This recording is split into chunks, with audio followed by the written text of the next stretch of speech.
Мир вам, братья и сестры.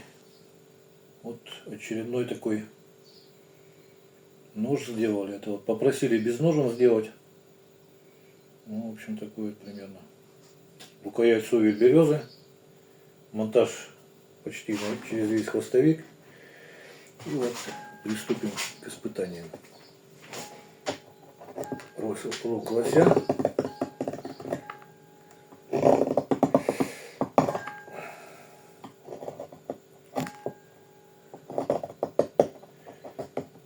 Примерно так.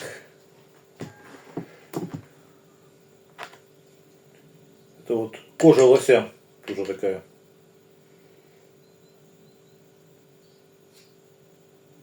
У меня все, что в жизни с лосями связано. У меня в детстве и отец только лосями в основном кормил мясом. Вот. Так вот режет примерно. Это камус лося.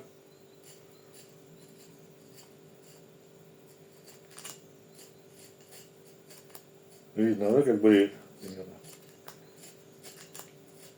Ну, вот так же вот ножами бреем шкуры и нужно потом делать. Ну вот и по газетке еще покажу. Мне вот кто-то говорил, что любой железку можно заточить, чтобы вот так резал. Ну, я с этим не соглашусь, потому что вот даже смех пилы нож делал, там R18, быстрорез или R6-M5, но никогда в жизни его не заточишь до такой степени, чтобы он резал вот как 9 ХС.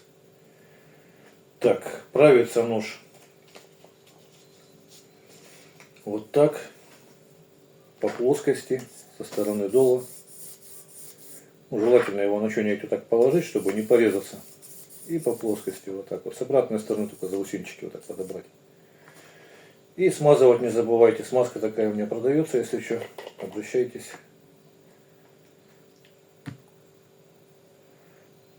Вот. И еще хотел такие комментарии интересные, читаю иной раз.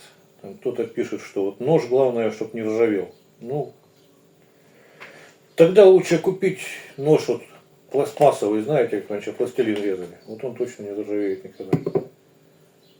Вот. Что еще? Что еще? Вроде бы все. В общем, всего доброго. До свидания.